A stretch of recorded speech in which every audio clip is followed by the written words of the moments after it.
All right. Um, Good afternoon, good evening, good morning to those who have joined, and welcome everyone. Before we begin, I would like to just say one technical thing that we have a translation from English to Russian to those who don't speak English. And also for one speech, this will be one of the last speech of Mayra Benova. This will be translated from Russian to English. So please, when she speaks, choose interpretation in the Zoom and choose English language. So when she speaks. And during Q&A as well, you can ask questions in English. This will be translated and the speaker can answer in Russian and you will get your answer in English. And I will say that in Russian as well. Дорогие гости, я вижу, что у нас есть коллеги из Казахстана, поэтому в самом есть функция выбрать перевод. Вы можете выбрать перевод на русский и можете услышать перевод всего сегодняшнего вебинара. Okay, perfect. Thank you again, everyone, for joining us today for the launch event From Harm to Justice, a needs-based assessment of nuclear-affected communities in Kazakhstan and policy pathways for implementing Articles 6 and 7 of the TPNW, a policy paper by our coalition, Kazakh Nuclear Frontline Coalition. We are very grateful to have you with us for this important conversation on nuclear justice, the ongoing needs of nuclear-affected communities in Kazakhstan, and the role of community-led research in shaping more just and accountable policies. Today's event will begin with a video message, followed by keynote remarks from Diana Mruzagalieva, and we will then hear more from our moderator, Alicia from ICANN, and I will then present the main findings and recommendations of the paper, after which Dr. Matthew Bolton will offer reflections as an academic discussant. Mayra Benova will then share reflections from the perspective of nuclear-affected communities in Kazakhstan with translation support from me. We will then open the floor for Q&A and close with final remarks. Before we begin, I would like to acknowledge two significant anniversaries. Yesterday, 1st of July, marked the 80th anniversary of the first nuclear test in the Marshall Islands, the Operation Crossroads at Bikini Atoll in 1946. Today, on the 2nd of July, marks the 60th anniversary of the first French nuclear test in Maohinui in 1966. On this occasion, we stand in solidarity with Marshallese and Maohi communities and with all nuclear-affected peoples around the world whose lands, waters, bodies, families, and futures have been shaped by nuclear violence. Their struggles remind us that nuclear justice is not only about the past, but about ongoing harm, accountability, repair, and the right for affected communities to shape the policy that concerns them. This launch event is not only about one policy paper, it is also about connecting struggles across nuclear-affected communities and insisting that people who have lived through the consequences of nuclear testing must be central to discussions about victim assistance, environmental remediation, justice, accountability, and remediation. So before we move to the keynote, we will open with the video message from Muroro Atu in recognition of the 60th anniversary of the first nuclear test in Maohinui. Thank you again for being here with us, and we will now begin with the video.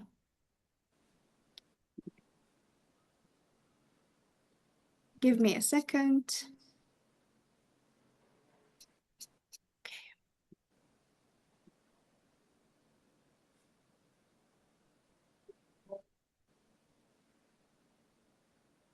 We remember the first detonation of a nuclear bomb on Motorola so that no nuclear weapons are ever detonated again. Our Fenua, our Mwana, and our Tino will always hold radiation and still fight for truth and justice. Tutahino Deora. Ya ori oe parau. Na veirai praunu. Atire te mamu. Ya manutini te waha praurai. Tutahino te on. Reconnaître cette date, c'est écouter la mémoire de Maman Enwa, notre tato moana, les océans, et des voix longtemps réduites au silence. Parce qu'un peuple qui se souvient transforme ses blessures en vérité, et la vérité en héritage pour les futures générations. À tout itato, à tout inoteora. Et à tout itato, mai. When you hear the time, you twenty to a I tupu ai. I roto e te tutu mā. O te mā ohu. Riru roa mai e. Yorana Tato, je m'appelle Lina Morgan-Cross, je suis représentante à l'Assemblée de la Polynésie française et également militante anti-nucléaire. Cette année, plus que jamais, pour les 60 ans de la première bombe nucléaire française qui a explosé à Moroboa, nous devons nous unir pour continuer de dénoncer et de demander la reconnaissance du préjudice que nous avons subi, demander justice et vérité pour notre peuple. Tout hei o te ura. Yorana, it is absolutely vital that we commemorate this anniversary because if we forget, we allow it to happen again. Tūtahi te ora, maururu ia o tau.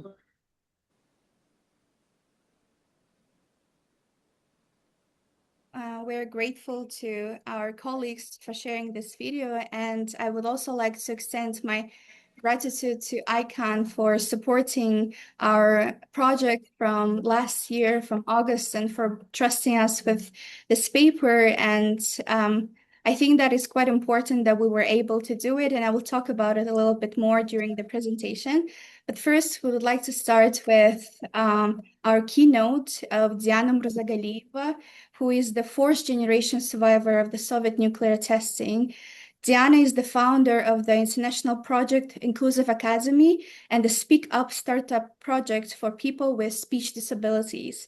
She is the author of the animated film Umut Erdayım Janımızda, Hope is Always With Us, the children's book A Miracle is Somewhere Nearby, and the novella Oasis Among Pain. Diana's powerful testimony and advocacy at the third meeting of states parties to the treaty to the TPNW really show that our nuclear legacy is intergenerational and young people's voices matter in uplifting our memory and lives of affected communities. So now, Diana, the floor is yours. Thank you so much for joining us. Hello, everyone. Thank you, everyone, for joining. My name is Diana Muslieva, and I'm 19 years old. When I was a child, I was diagnosed with developmental delay and dysarthria. Parts of my tongue and face were partially paralyzed, and for almost 9 years old, I couldn't speak. According to doctors, my condition was linked to the long-term consequences of nuclear testing near my hometown of Sime. I remember watching older children talk, sing, recite poems, and make friends. I kept wondering, and I stayed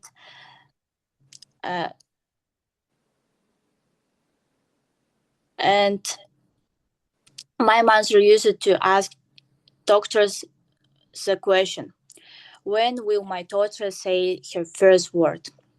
And I kept asking myself a different one. Why? Why was speaking so easily for everyone else but so difficult for me? At the same age, I knew nothing about nuclear testing. I thought this was simply my life. Only years later did I realize that my story had started long before I was born.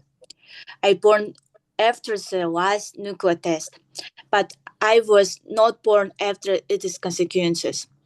That's why I'm here today. Not only to tell my story, but to speak about the thousands of families whose lives continue to be shaped by the legacy of nuclear testing. For many people around the world, nuclear testing continue to be to present. And for many families in Kazakhstan, it also continues. Its consequences is still present in our health, in our communities, and in the lives of young people who had not part in the decisions that created them. This is why nuclear justice matters. For my generation, it is not about looking back. It is about making sure that the past does not continue to determine our future. Young people should not inherit nuclear harm, silence, and injustice. We should inherit truth, recognition, support, responsibility, and peace. This is why Article 6 and 7 of the Treaty on the Prohibition of Nuclear Weapons are so important, because they are not just words in the international agreement. They present real commitments to provide medical assistance to affected people, to restore damaged environments, to recognize affected communities, and to work together internationally so that no community is left to face these consequences alone. Before I finish, I would like to leave you with one question. When future generations look back at us, what will they inherit? Will they inherit silence or truth, or they inherit harm or responsibility? We cannot change the decisions that were made decades ago, but we can decide what we leave behind. I hope we choose recognition over denial, responsibility over indifference, and a future where no child has to live with the consequences of nuclear tests that happened long before they were born. Thank you. Thank you so much, Diana. Thank you for being here and for opening our paper. And Diana was one of the experts that we interviewed for our policy paper. And all the speakers today actually are part of those who were interviewed and who provided us with their amazing expertise. So now I will actually hand the floor to Alicia from International Campaign to Abolish Nuclear Weapons to moderate our panel today. Thank you. Thank you so much, Irene, and for all of your work and those of the coalition on this policy paper, which is really such an important contribution, not only to better understand how nuclear affected communities in Kazakhstan continue to experience the harms of nuclear detonations today, and to advocate for improved policies to address those harms, but also to show how an assessment of harm can and should be conducted in an inclusive and respectful manner, even with very limited resources and capacity. It's, I think, a very significant model for other countries to follow and expand upon, and underscores why the active involvement of nuclear affected communities at every stage of the policymaking process is so essential, not just for the principle of inclusion, as important as that is, but also because of the depth and breadth of experience that affected communities bring to the process. It's really remarkable what has been achieved with this policy paper, a clear surveying of a sample of affected communities in Kazakhstan to see what their needs are and where current government policy falls short. But as the authors point out, it's a first step and not a fait accompli. Under the framework of the Treaty on the Prohibition of Nuclear Weapons, there's an opportunity for this information to be taken forward, as suggested by the authors, and a more comprehensive, long-term intergenerational study to be carried out by the government on the impacts of nuclear detonations in Kazakhstan as part of a new needs assessment, which can be accompanied by a new national plan for implementation of their victim assistance and environmental remediation obligations, including budgets and timeframes. These were agreements under the TPNW's Vienna Action Plan, specifically Action 31. Furthermore, there's an opportunity for other governments that have joined the Treaty on the Prohibition of Nuclear Weapons to adhere to their commitments under the Vienna Action Plan, under Action 32, to assist affected states parties in carrying out their obligations to affected populations. all of these actions, conducting a needs assessment, adopting a national plan, and providing international cooperation and assistance, which can be technical, it can be material, it can be financial, can take place at any moment. And indeed, this was a commitment agreed to by states already in 2022 at the first meeting of states parties, and is not dependent on the creation of any new mechanism, such as an international trust fund, in order to be taking place. So that's just a few comments from ICANN about the significance of this policy paper, why it's so relevant now, and some ideas on how it can be taken forward. But with that, I have the immense pleasure to turn the floor over to iGream to introduce what's in the policy paper, all of this really incredible research. I'll quickly introduce iGream first. iGream Syatnova is a Kazakh human rights professional, interdisciplinary researcher, and nuclear justice advocate, a third-generation survivor of Soviet nuclear testing and co-founder of the Kazakh Nuclear Frontline Coalition. Her work explores epistemic injustice, nuclear colonialism, militarism, and community resistance.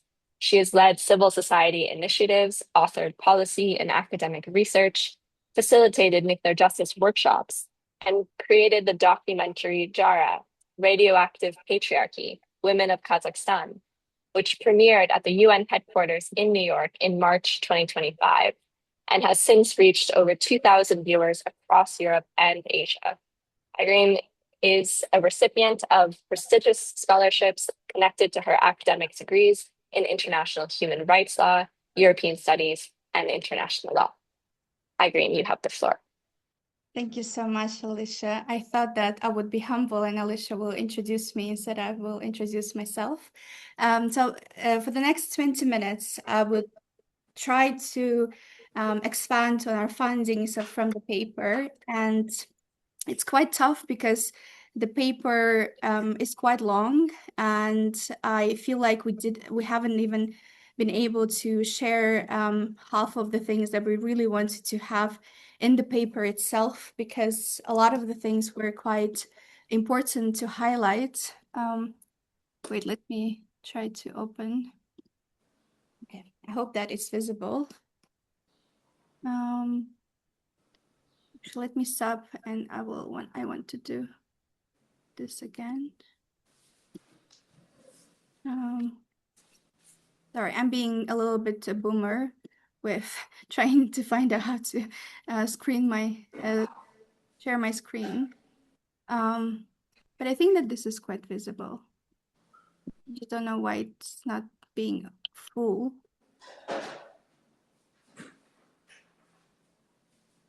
Okay, full screen. Okay. Now, yeah, everything works out now. So I want to start from who we are, and I think that Alicia introduced us quite well, but we have been active since 2024, but I joined this field in 2021.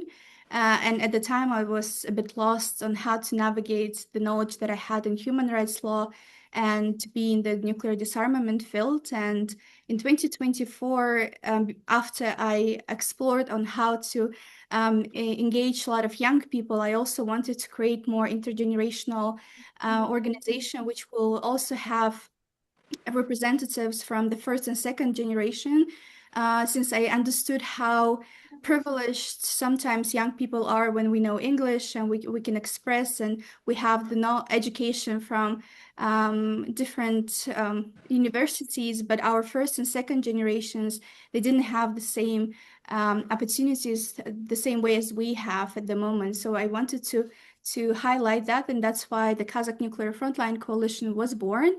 And in Kazakh, it's called Askak, which basically a Kazakh word for sublime.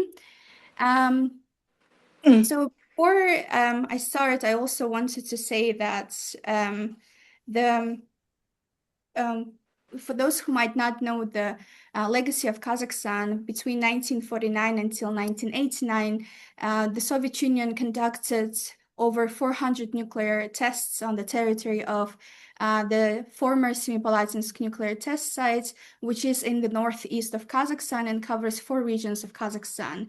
According to official statistics, over 1.5 million people have been exposed to radioactive fallout within these 4 regions of Kazakhstan. Since the closure of the test site this year, we are also commemorating 35th anniversary of the closure of the test sites, and Kazakhstan's role is quite significant as a disarmament activist.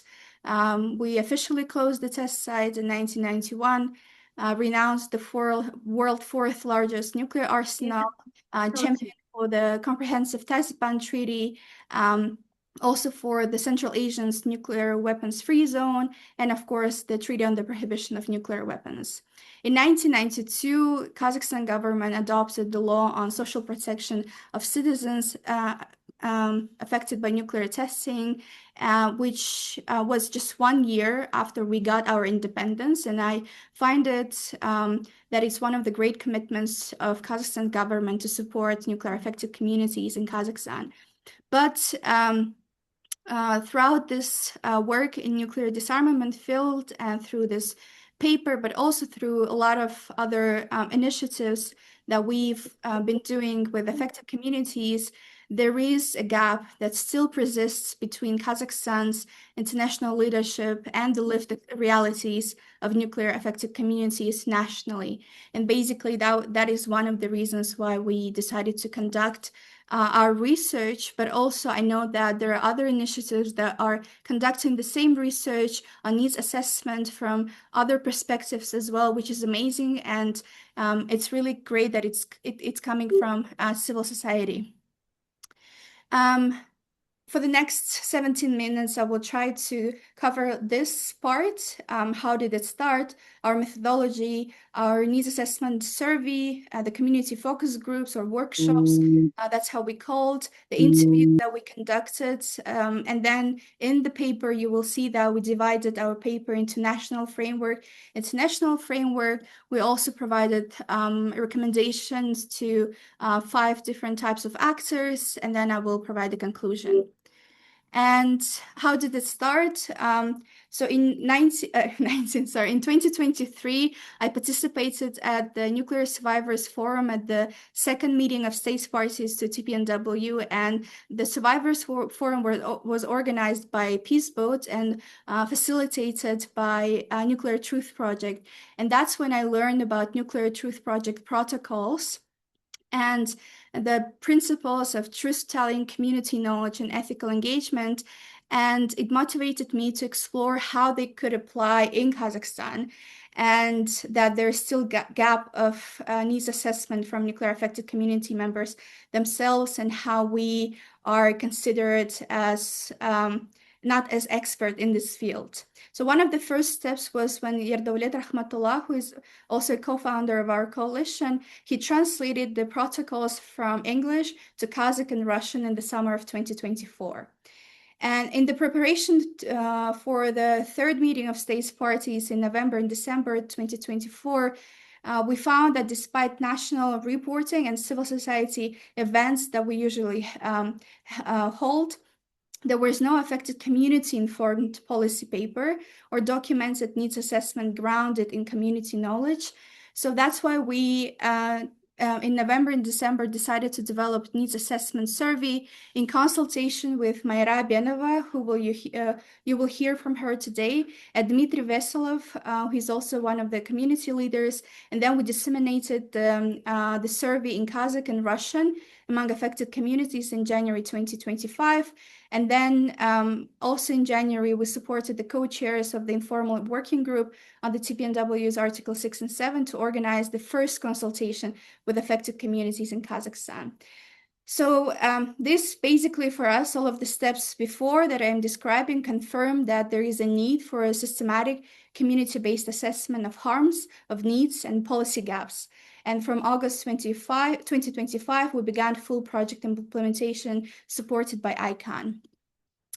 And there are 2 questions that we have in our paper. And the first question is, what are actual needs, priorities, and lived realities of nuclear affected communities in Kazakhstan?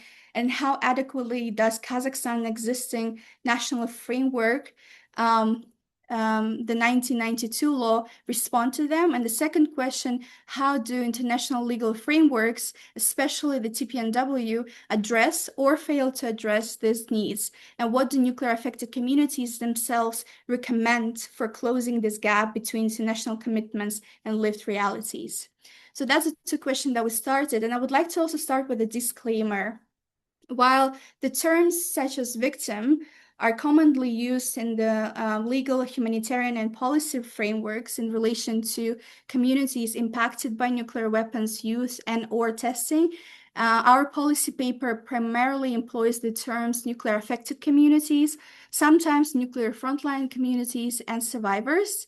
And adoption of this terminology was important to us to reflect the language that will be sometimes mostly preferred and used by by many individuals and communities who have experienced the harms of nuclear weapons. In particular, these terms are intended to recognize our agency, our dignity, our expertise, and political subjectivity of nuclear affected people, rather than reducing us solely to passive recipients of harm. Also, we have a disclaimer that we do not like to use the term testing for many reasons, but for the purpose of this paper, we used for tests and testing. Okay, so the methodology in the process, as I told before, we started with needs assessment survey in November and December and disseminated in January. The analysis of findings happened in February, and then we presented the first findings in our working paper for the 3MSP, for the third meeting of states parties. Then we organized two community focus groups or workshops, that's how we call it, in August 2025, one focus group in Simei during the International Day Against Nuclear Test commemoration, and then the other one in January 2026, focus group in Pavlodar, so one of the also regions that was impacted, 7 participants in each city, gender, age, and geographical diversity. Then between October 2025 and March 2026, we conducted 14 interviews with experts from nuclear affected communities, civil society organizations, academia, diplomatic and state health institutions, and some of them former representatives. Then throughout the whole time, we've been, of course, conducting the desk-based research, identifying main focus of the paper to focus not only on national assessment, but also on analysis of international legal framework and the TPNW as experts in this field ahead of the first review conference of the TPNW, of course. And the last, it's not the methodology, it's more to the process that we've been writing, editing, and designing this policy paper, and now we have it published. Throughout the whole process, our paper and our work itself, the project was guided by the Nuclear Truth Project protocols. As I said before, their community developed ethical principles for respectful, reciprocal, and non-extractive engagement. So I would like to start with the needs-based assessment that we conducted, and it was quite important for us to conduct this needs-based assessment. As a result of the dissemination of this survey, which again, I said, we were consulted with 2 affected community leaders in Simei, there were 516 responses based on this survey. 70% were in Kazakh and 29, almost 30% were in Russian. And I think that shows a lot how the language, also diversity in Kazakhstan. Primarily, the respondents were from Abay, East Kazakhstan, Karaganda, and Pavlodar regions. So that's the 4 regions that were impacted by the nuclear testing. However, I want to say that when I say primarily from Abay, it means that they were born, but it doesn't mean that they live in this region necessarily. Some of them moved, and I will go back to that, but that's one of the gaps in the law that we have in terms of those who relocated from these 4 regions. Demographics, we had more people aged from 51 to 70, and from like 31 to 50. Unfortunately, we didn't have a lot of younger people participating in this survey, and there are many reasons that I can connect it with.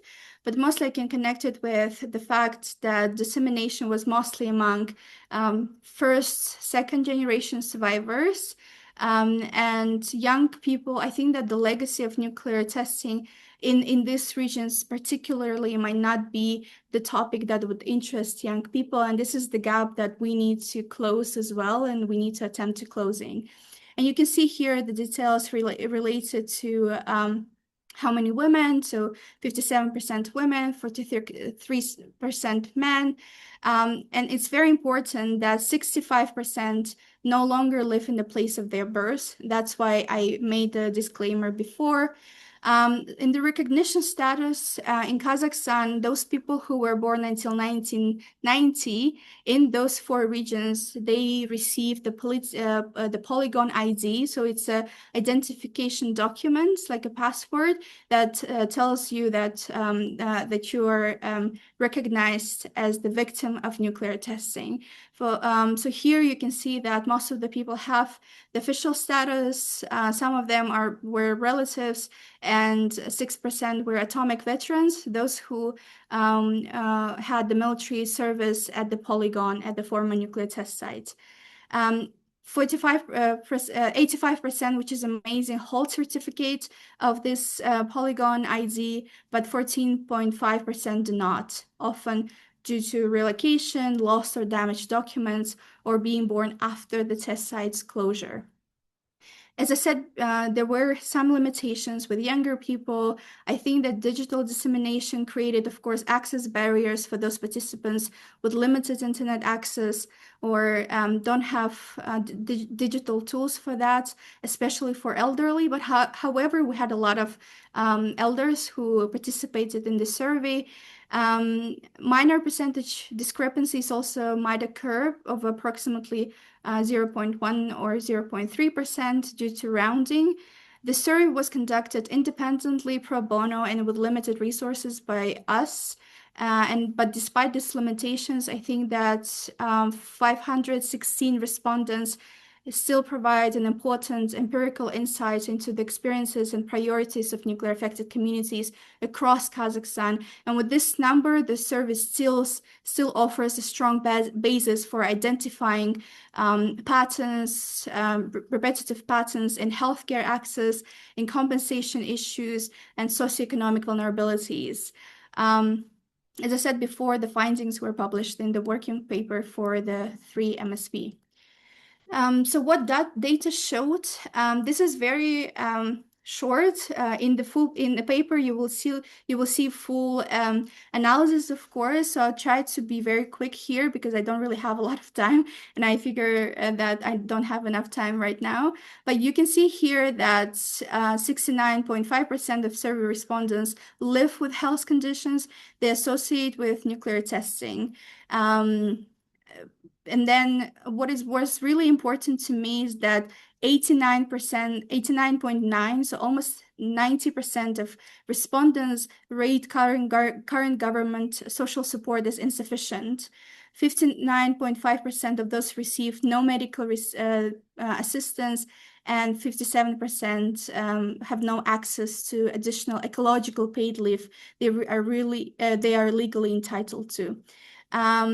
Important that these are self-reported lived experience, and they would never be a substitute for medical or epidemiological causation data. So it also only comes from community, the community needs that were shown based on the questions that we asked. And then we have focus group workshops that we conducted. And as I said before, one was in August, one was in January. We had 7 participants in each of the workshops, and there were community members from different backgrounds, 2 university students, to support the intergenerational exchange. We had people with little or no prior knowledge of nuclear justice or the social support programs from the government, and those people who live with personal or family connections to nuclear testing harm, or they experienced the health conditions or loss linked to nuclear testing. The participant selections were identified through local context in Semey and Pavlodar. Selection was shaped by accessibility and trust and available networks rather than formal institutional recruitment. Due to limited funding, we could only conduct 2 focus groups and could not travel more extensively to rural or remote affected areas. And these findings provide important qualitative insight, but do not fully represent all rural, isolated, or harder to reach communities. And regional and city administrations were not included, so that participants of these community workshops, they could speak freely about challenges, needs, and solutions, so that we would help them create a safer space and reduce pressure, self-censorship, or fear of some consequences because of the participation that they would participate. What was discussed? So there were 3 priorities in both of the workshops that emerged quite often, most of the times.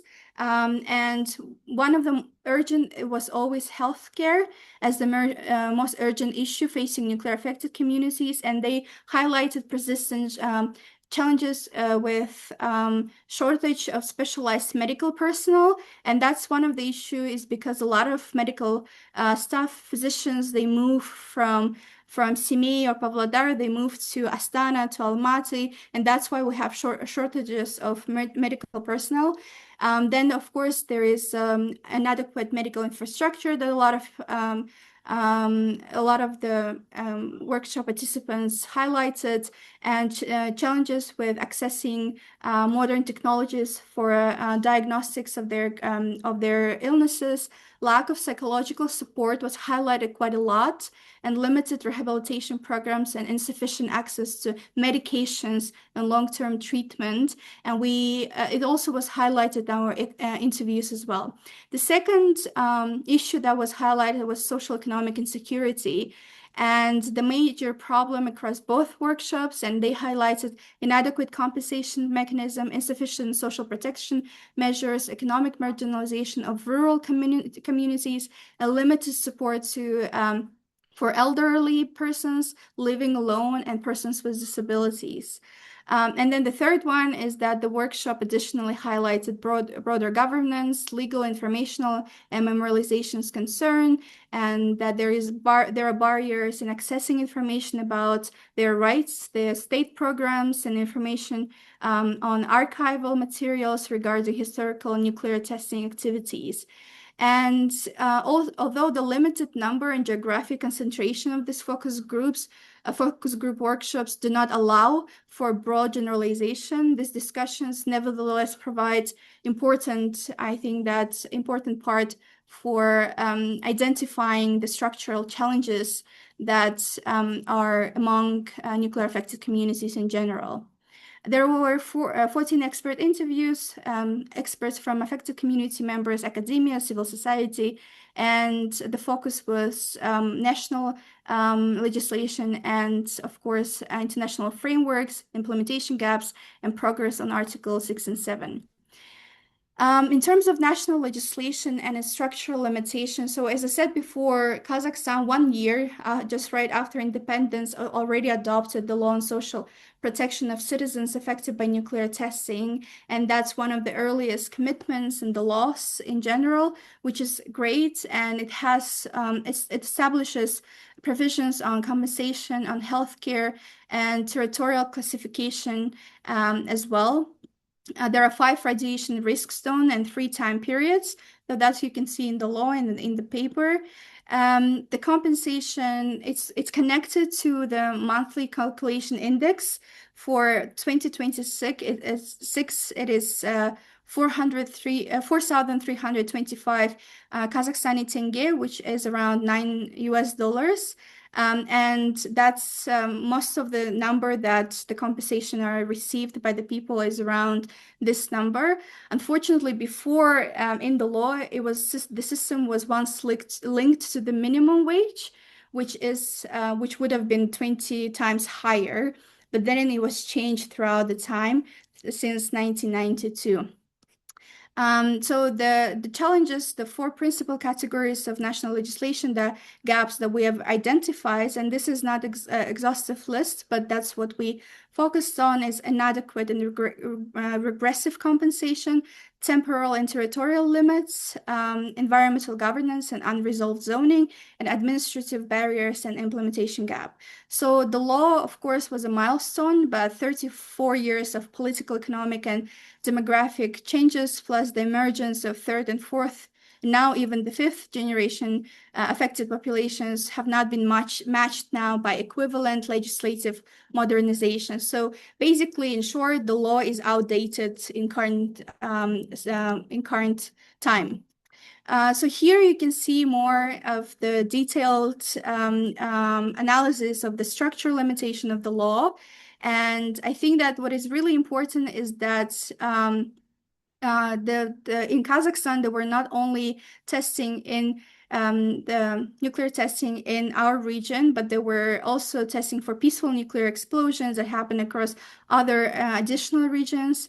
Also, one of the issues is that to get the benefits under this law, you have to reside in the areas affected by nuclear testing. So those who relocate to Astana, to Almaty, so the former capitals or other cities, they lose their benefits and they can't claim that. And there was a claim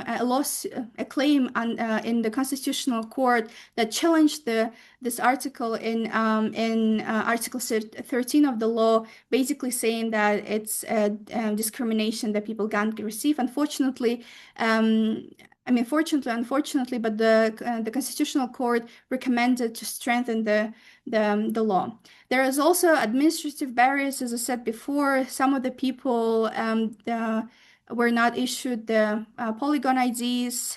There is also an issue with disability recognition. It was described a lot of how it's lengthy and costly, and some applicants can pay often for their own diagnostic tests and complicated within the official list of radiation-linked diseases. It narrows down over time without explanation from the government. And new healthcare reforms under the compulsory social health insurance have also added the payment-based layer of exclusion and of the 1992 law, which it never anticipated. Unfortunately, the compensation is also not received by everyone.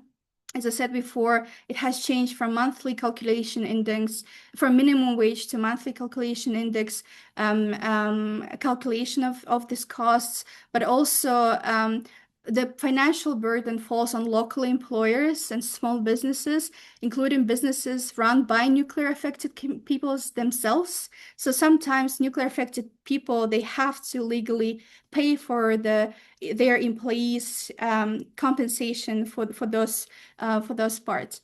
And the last one is environmental governance, and there were a lot of issues related to that the zoning is not clear now. The formal test site land is now, there is new law created on the safety.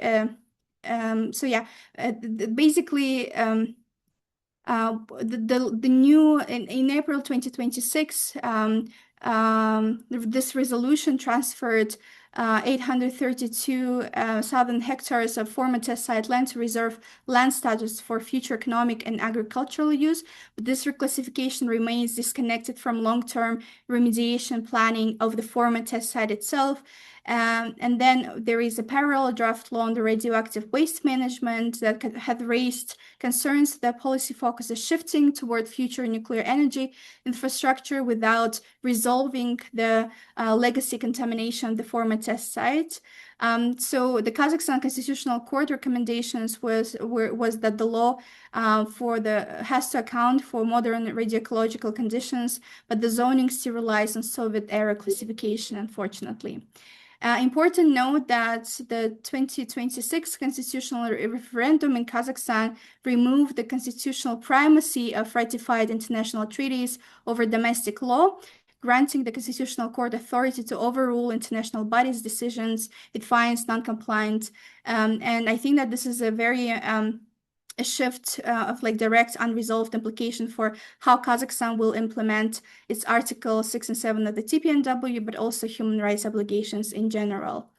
And the last couple of parts is that I focused also on international framework.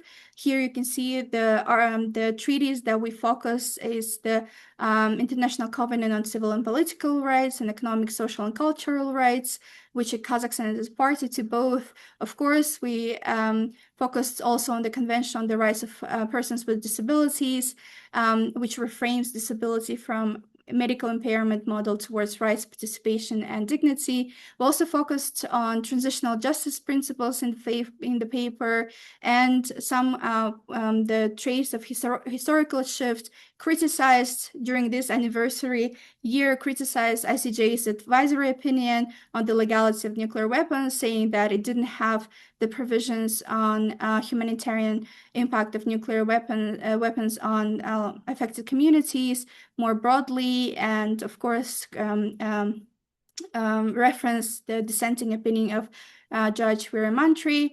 And in the international framework, we focused, of course, on the Article 6 and 7 and the TPNW and the Vienna Action Plan as discussed, as it was presented by Alicia, but we also put the emphasis on Kazakhstan role and Kazakhstan co-chairs with Kiribati, the TPNW's informal working group on Article 6 and 7. It is an important seat at the table, but consultation with Kazakh community only began in 2025, after years since the TPNW entry into force, without structured engagement between the co-chair and Kazakhstan nuclear affected communities before. So I think that this is one of the gaps that we as civil society try to close, and now I can say that we are doing great. And one of the main arguments in our paper in this chapter, we said that the Article 6 and 7 should be understood less as a fully developed implementation regime, but more as an evolving framework, meaning that national legislation and domestic actions cannot simply wait for the trust fund or international mechanisms to be developed. And it has to go fully in line with Article 6 in general on how the state parties have to already do everything possible under the articles, but also under actions, a Vienna Action Plan as well, and actions 28 to 32. We tried to connect the national and international in our paper, and we argued that the structural gaps in national law and the still forming international architecture are not separate problems. They are two halves of the same accountability gap. And we recognize the recommendations by the Constitutional Court. We also challenge the resource constraints that usually our government official use, that there are resource constraints in providing more support to affected community members. But we also argued, and it was highlighted by a lot of our experts in the interviews, that we are not young or developing post-Soviet country as we have been describing ourselves, but we are trying to assert the middle power, as the government says. So I think that the justification does not work now and becomes less persuasive. So we are the country that is capable to provide the support that is needed for nuclear affected communities in general. So the paper's conclusion on this connection was the effective implementation of Article 6 and 7 must not wait for the International Trust Fund, and national implementation should be also prioritized. I think that what is really important is also because we noticed how in many consultation or in the progress on Article 6 and 7, the emphasis is mostly on International Trust Fund and its mechanism, which is very important, but it's very important, but it is but it doesn't mean that we have to always pay attention to the trust fund, because there are other things that can be done in the meantime. And as I said before, the constitutional shift in Kazakhstan is a concern that I myself really deeply think about a lot, because the primacy of international law, if it's removed, then how exactly the human rights obligations of Kazakhstan under international treaties will be implemented. That's a little bit of a question that we will see in the future in general. So there are policy recommendations. This is just a summary, but we identified 5 key actors and the audience that we provided our recommendations to, of course, to the government of Kazakhstan. The recommendation including to undertake the comprehensive reform of the 1992 law, establish a permanent interagency working group on nuclear affected communities. We do have one intergovernmental working group at the moment, but it doesn't work at all. And it hasn't been functionable for the last year in general. We also recommended to adopt a national action plan for implementing TPNW Article 6 and 7, but also in general to have a program, a national program that will be focused entirely on the nuclear affected regions, which again, 4 regions of Kazakhstan. We recommended to expand the healthcare infrastructure, rehabilitation programs, disability support and compensation mechanisms, and institutionalize meaningful community participation, memorialization efforts. For example, opening the Museum of Peace has been one of the recommendations that I think that I heard a lot from the affected community members. We also provided the recommendations to TPNW states parties and UN agencies on how to strengthen the implementation of Article 6 and 7, to establish the trust fund with transparent, accountable, and community-inclusive governance, to support the disaggregated age and gender-sensitive and disability-inclusive data, and promote transnational survivor solidarity. We also recommended academia and scientific researchers to adopt Nuclear Truth Project protocols and to engage in a more ethical and decolonial and participatory and trauma-informed research, and recognize us affected community members, producers of knowledge, co-authors, and experts, not merely as research subjects that we've been for a long time, and address epistemic injustice by valuing lived experience, oral history, and community knowledge as expertise. We also recommended, of course, civil society and nuclear affected communities on how we can strengthen and build transnational coalitions among ourselves and allied movements, document our testimonies, cultural memory and community-defined needs, advocate for transparent and accountable trust fund, and promote our leadership and meaningful participation. And we finished our recommendation to nuclear armed states and states that rely on nuclear weapons. Our recommendation, as much as utopian they might sound, but it's for these countries to commit to nuclear disarmament and sign and ratify the TPNW, provide reparations, technical assistance, and long-term support for victim assistance and environmental remediation, and declassify archival military environment and scientific information. I don't have a lot of time, but I said a lot about epistemic injustice, and honest reflections is how it was difficult for us to conduct this paper without institutional support, being an institutional civil society organization.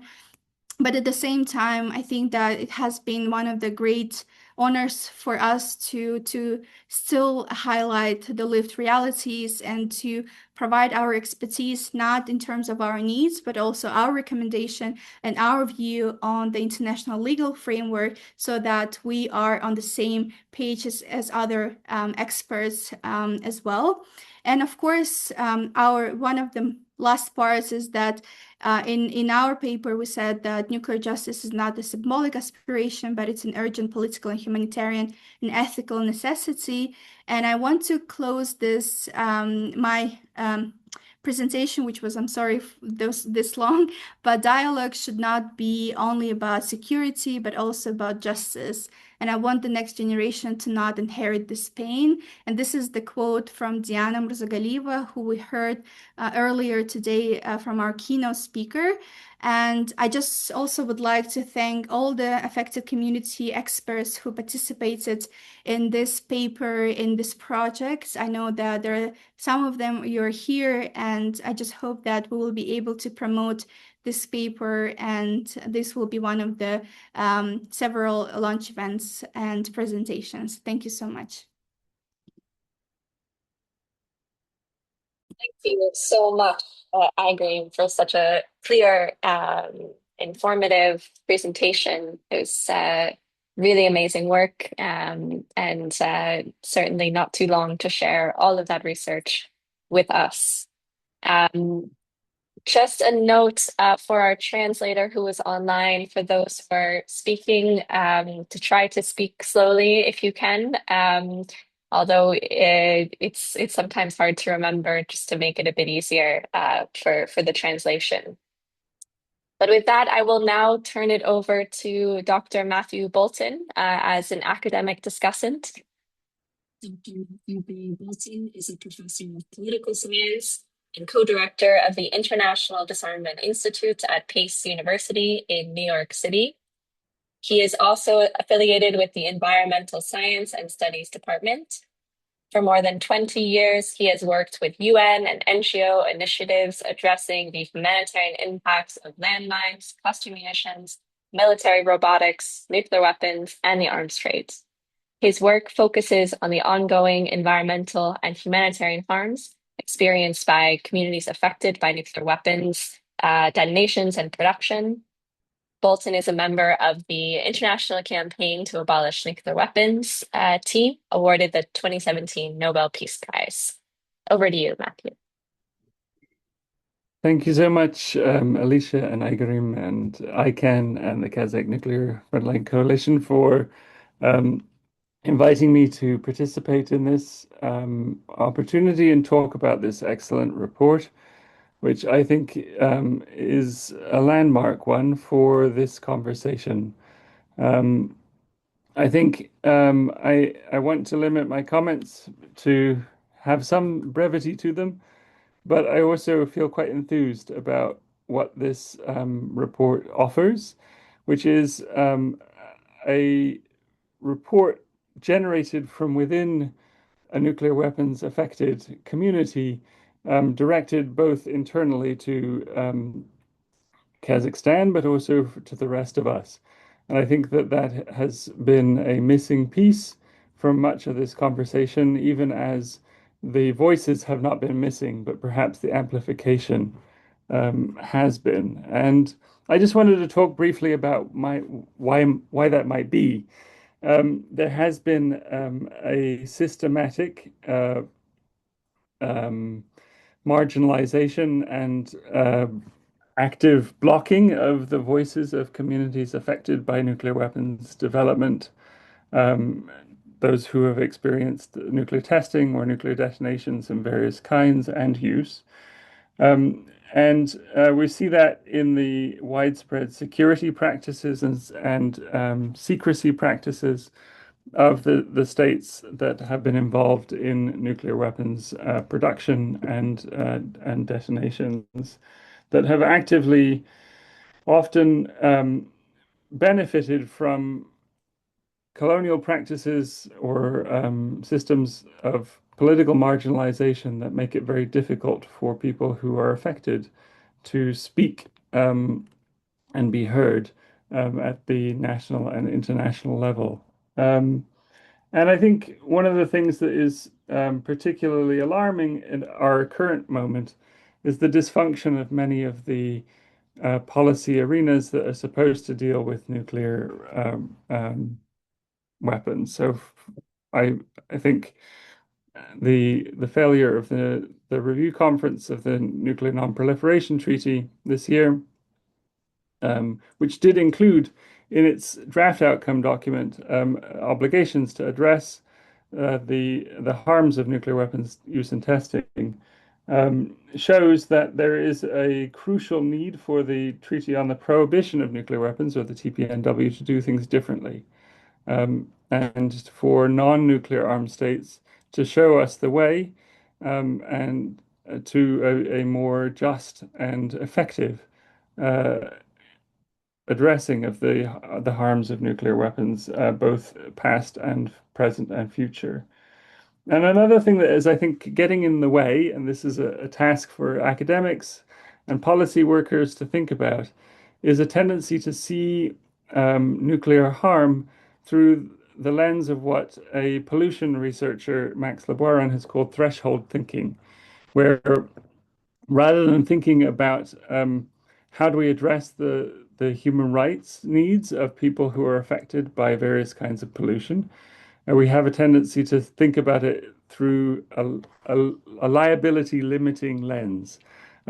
So thinking like what should be the definitions of where people come from, or the level of radiation that will stop giving people compensation for, right? That will say anyone over this level of radiation exposure will get a compensation, and anyone under it will not. And in a single human body, that whatever that threshold is often meaningless medically, but it has tremendous impact on them if policy decisions are made based on, say, like the 1 millisievert per year threshold that's used by a lot of governments.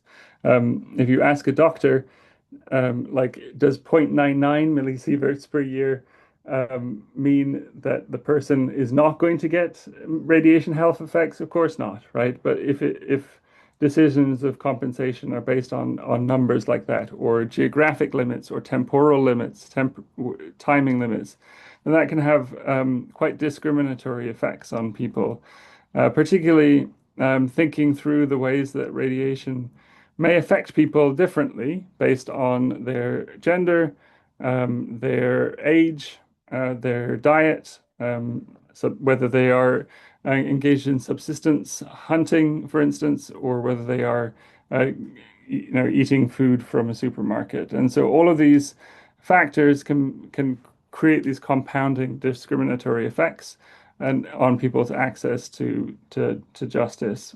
And one of the things that I'm quite concerned about is that while the TPNW offers us an opportunity to do things better, there has been quite slow progress in that forum from the governments involved, both affected states, but also there hasn't been the kind of level of commitment we saw in the landmine and cluster munition conventions, where donor states stepped up, right? Both parties to the treaties and non-state parties really provided a significant amount of assistance, not enough, but significantly more than in this case, to survivors of landmines and cluster munition incidents. And I have been asking diplomats, why is it that you think that victims of or survivors of nuclear weapons testing deserve less help than a landmine victim or survivor? And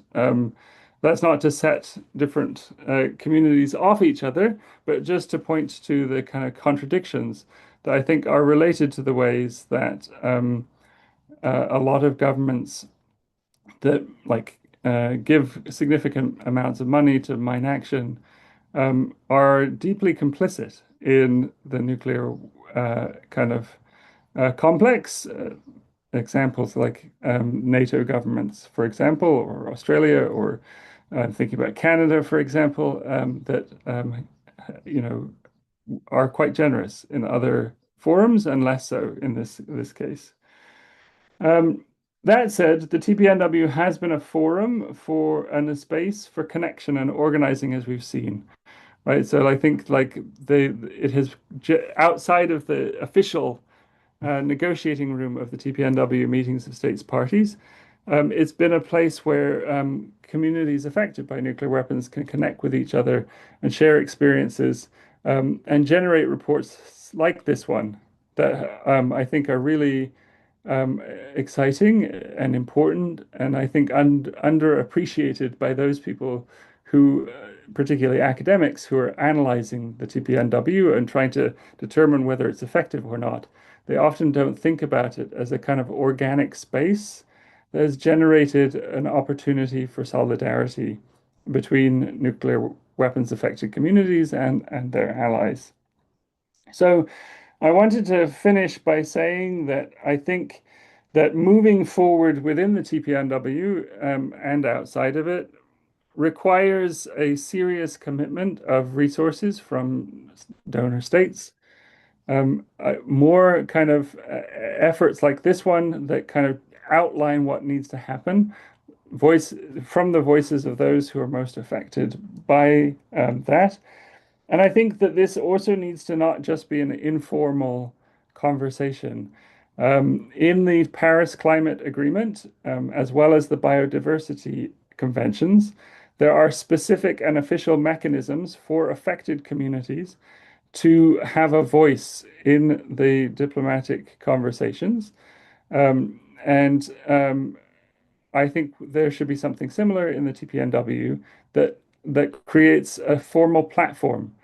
This also exists in the Human Rights Council, the expert mechanism on Indigenous issues, for example, that we might call something like a platform for Indigenous and affected communities to be able to, just like the scientific panel, right, that the TPNW has, that would give affected communities a way to drive the agenda in important and directions that may be missing in the diplomatic conversation.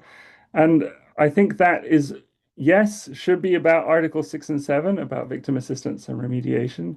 But I think it shouldn't be limited to that, because I think we shouldn't limit survivors of nuclear violence to only talking about how they should be helped, because I think their experience and expertise has something to offer our broader conversation about nuclear disarmament and peace more generally. We shouldn't limit them to only talking about the harm to themselves, but also open our ears to what people, their experience, their expertise, and their desires for a nuclear weapons-free world. So I'll stop there. Thank you so much to the authors of this report and the communities that offered their voices to those authors. I feel very honored and I feel humbled to be a part of this conversation. Thank you. Thank you so much, Matthew, for those really interesting and useful remarks. I now have the honor of introducing Myra Abanova, who will speak in Russian. So for those who need translation into English, please select the English language channel at the bottom of your screen, where it should say interpretation, and there's a globe there. So click on that and select the English channel. Myra Abanova is the director of the Public Association, DOM, in Kazakhstan, which translates as home. She is a human rights advocate working with communities affected by nuclear testing at the Semipalatinsk nuclear test site. Her work focuses on sustainable development of the affected regions and promoting the rights and meaningful participation of nuclear affected communities in policymaking, assistance programs, national and international advocacy. She also initiated the creation of an intergovernmental working group after collecting more than 50,000 signatures from affected community members across impacted regions addressed to parliamentarians and government agencies of Kazakhstan. Thank you very much, Myra. You have the floor.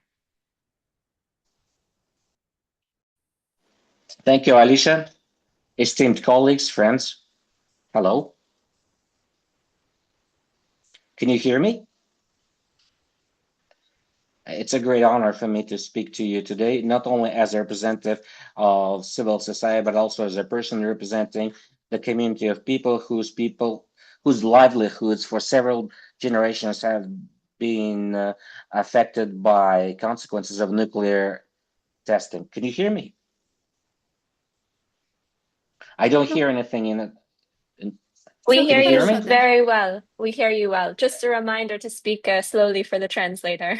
Thank you. Good. And using this opportunity, I'd like to thank the authors of the idea of this paper and the researchers and ICANN for doing this work, because it's really important and beneficial to us, those promoting rights of those suffering from nuclear tests.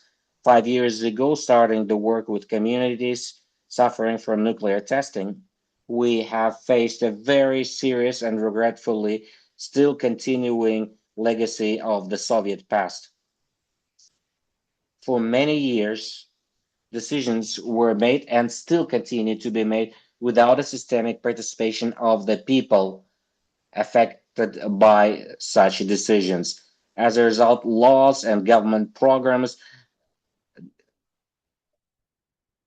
do not always reflect on the interests, not always. And the bright example of that is the law on social protection of victims of nuclear testing ground tests. Despite its fact in more than 30 years of its effect, it's been amended many times, and today it practically fails to provide the protection for which it was adopted.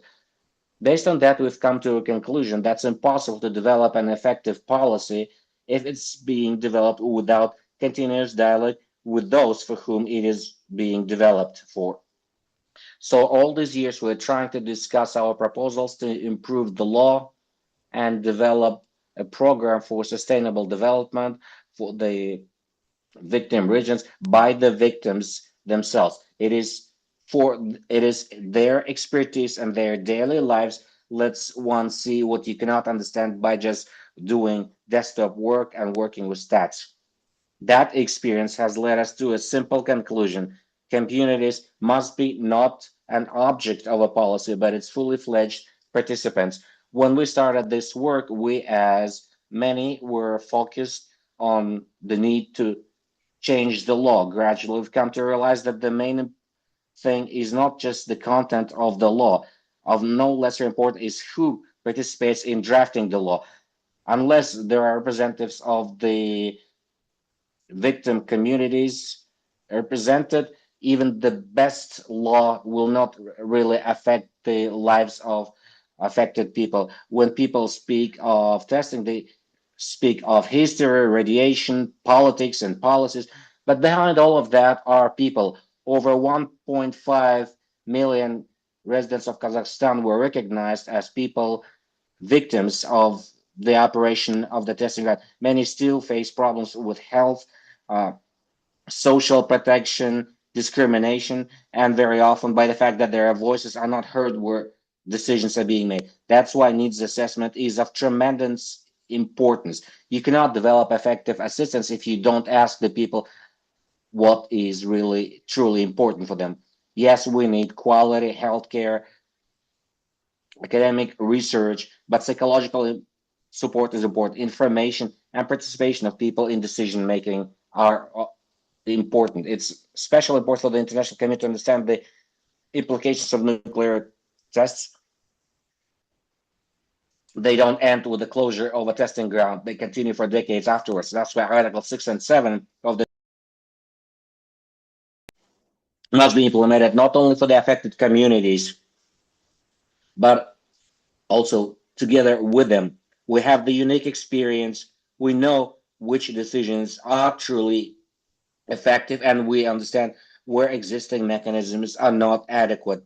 That's why representatives of the affected communities must participate in shaping policies and assistance programs and international mechanisms of needs assessment. Kazakhstan's experience may be useful to other countries. In 35 years since the closure of the CMA testing ground, we've passed a complicated, a difficult path of total silence to attempts of starting it, but to the need of comprehensive approach with starting with human rights, environmental protection, sustainable development, and international cooperation. We also know how many mistakes were made. That's why our expertise is so valuable. It will allow others not to step into the same traps. Today, I'm addressing the international community with a simple call. If we are truly speaking of assisting the affected, let's develop this assistance together with them. Nothing for us without us. Thank you. Thank you very much, Myra. Spasiba. Although I know it's translated, but thank you. Great. Then with that, we have the time for some questions. So if you have a question, please raise your hand or type it in the chat, and let us know if it's for Irene, for Myra, or for Matthew. So I see we have one question already. We can get started with that while others maybe think of their questions. Two questions. Okay, let's take those together. So it's Isaiah Mobilo and David Gallo. So starting with you, Isaiah. Thank you very much. This is a very unique moment, and I'm happy to see Ingrid again. We met in South Korea. Your presentation and the concern of the Kazakhstan people, it's really something sensitive.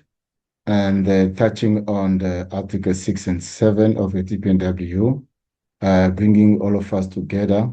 And my concern is more about how can we amplify the network, which touching on this Article 6 and 7 and its implementation.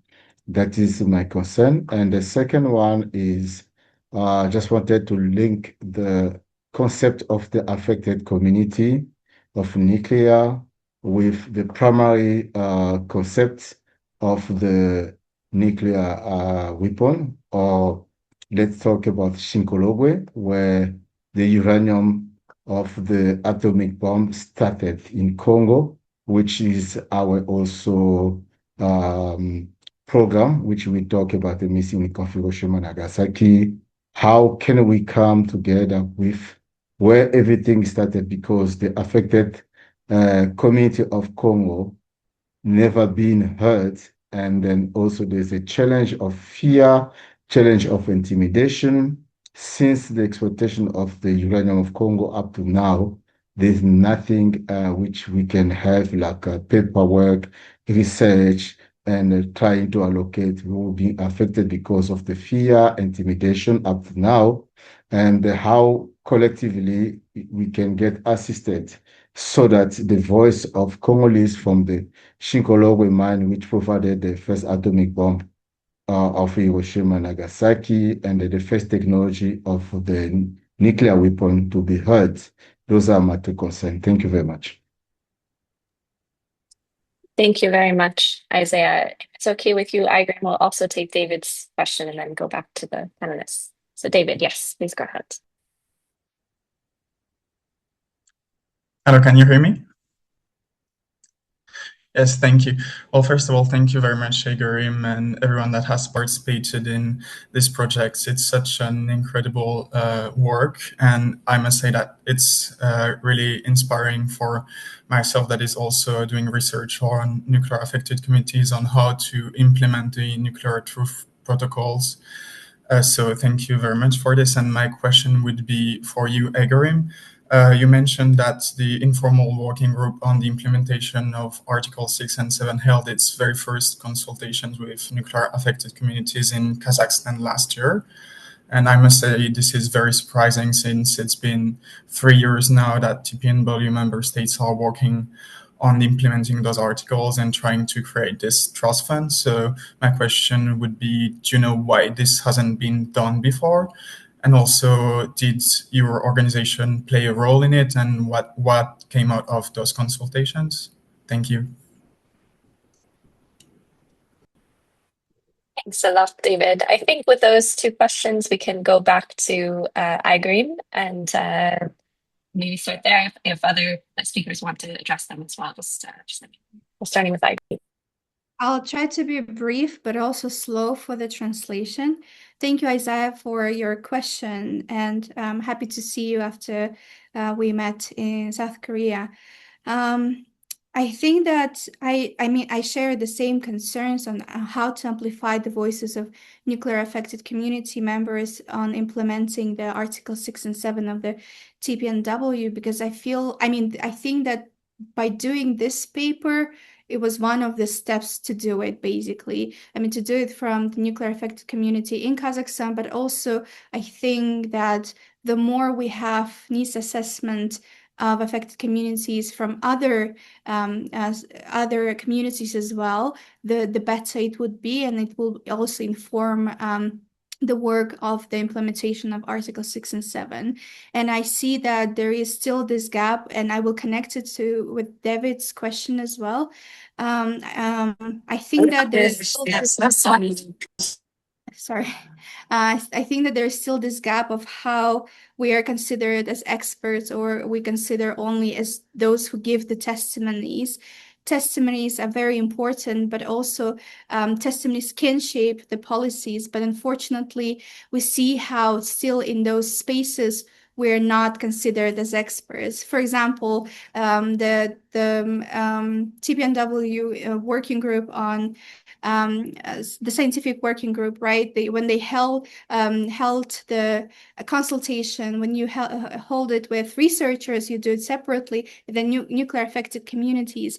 But what I find really amazing now is that so many of nuclear affected communities, they go into those spaces with their PhD degrees, or those who are now are PhD candidates, for example, and those who claim that they have these degrees, and those they are experts. But also, you don't have to have the degree to be an expert, because your lived experience is already the expertise that no one in the room at the United Nations can understand better than you are. So I think that for us, it's also one of, I felt like we have this responsibility of ourselves, of how we move forward on confronting this epistemic injustice that happens, and how we can create coalitions or alliances together as well to shape and change the spaces. And that's what's been I myself feel how a lot of things has changed, at least in accessing the space, and how we were trying to be very assertive in the space ourselves. And that goes to David's question. I think that the consultations that happened, it was also because the consultations are supposed to happen with different regional affected community members. So for Asia, for the Pacific, and for Central Asia, it was also separate.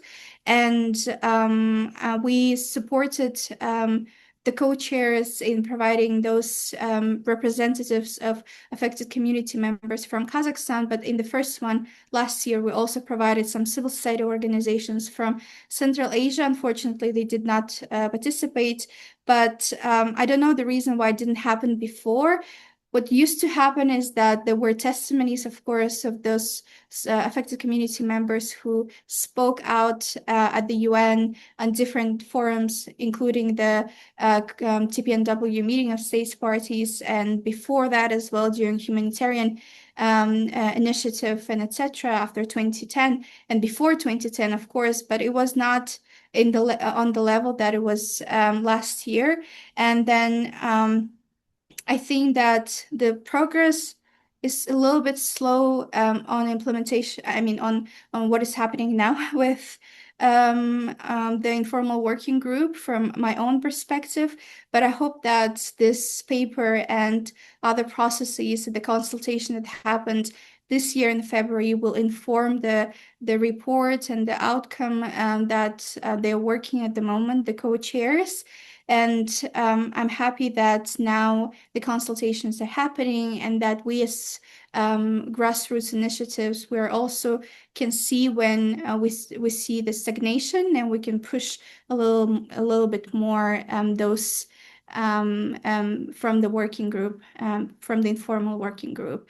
So I hope, I am sure that not only us, the Kazakh Nuclear Frontline Coalition, but also other civil society initiatives are pushing as well for the progress and what is happening. There is another needs assessment research that is more expanded as well, will be published this year from the STEP Organization for Peace and Friedrich Hebert Foundation in Kazakhstan, which is also amazing. I think that the more we have of these types of needs assessment, the better, and that can inform the work of the working group on Article 6 and 7 as well. Excellent. Did any other speakers want to address those questions? If not, I think if it's all right with everyone, perhaps we can just go about 5 minutes over and just do one more round of questions. So taking these last ones. So we have Salesh Yasanova and then Yael Danieli. So let's start with Salesh. Yes. Thank you so much. And I apologize for not being able to put my camera on because it's a long, I'm not planning to explain that. Anyways, Thank you very much for hosting this event. Thank you so much for wonderful presentations, all of you. And you do such an amazing work. So I have a question, and I don't have any background in law. So my question is this: if the international law supports bearing responsibility of colonial powers that committed nuclear detonations for in the name of their own safety, and whether in case of Kazakhstan, Russia should be brought into picture as a responsible party. Thank you. Thank you, Salesh. Over to you, Yael, for your question. You're still on mute. Yeah, you have to unmute. I think I can try to help you.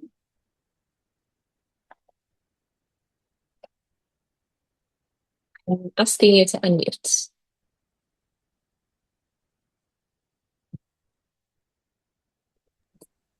So do you hear me now?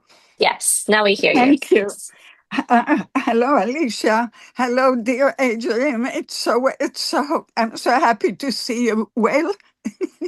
And thank you for an exemplary presentation. And thank you, Myra, also for emphasizing the importance of the voices of those affected in the decision making. It would be fantastic if these findings would have effect on policy, on updating policies. I know that in Japan, it's a major issue. It's a major issue for basically all communities that had policies made immediately after or around thereafter, but were incomplete, etc., and need to be revamped. But I wanted to ask, since you mentioned trauma in your recommendation, and I look forward to reading your paper in depth, how did you measure it? And as an aside to everyone, there does exist a Danieli inventory for multi-generational legacies of trauma. There is a particular nuclear version that can be used across the affected communities. It has it translated to Japanese to Gilbert Rees, and David. It could be translated to of course, to Korean and Algerian, we already discussed it being translated to Russian or Kazakh. So how did you measure it, since you did recommend it? But I really strongly recommend that you use that because it is adjustable across communities, and I'm still here to help with it. So thank you. Thanks very much. So I'll turn it over to you, Irene, to address those last two questions, and then perhaps to go into your closing remarks as well. Yeah, I'll try to be brief. I also wanted to redirect the question on the colonial powers to Matthew, but I'll try to be brief. I mean, it's a little bit tricky with Russia being held accountable for the crimes that the Soviet Union committed during the Soviet times. Unfortunately, the main argument that is used that it was the decision of all republics on the equal footing, and that it was not only a decision of the current Russia. But I disagree with this approach because I find that, I mean, most of the environmental crimes and other crimes that were committed during Soviet Union were committed at the so-called peripheries of the Soviet Union, and a lot of them were committed in Kazakhstan. And the colonial narrative here is that the lands and the bodies were considered expendable and not important enough.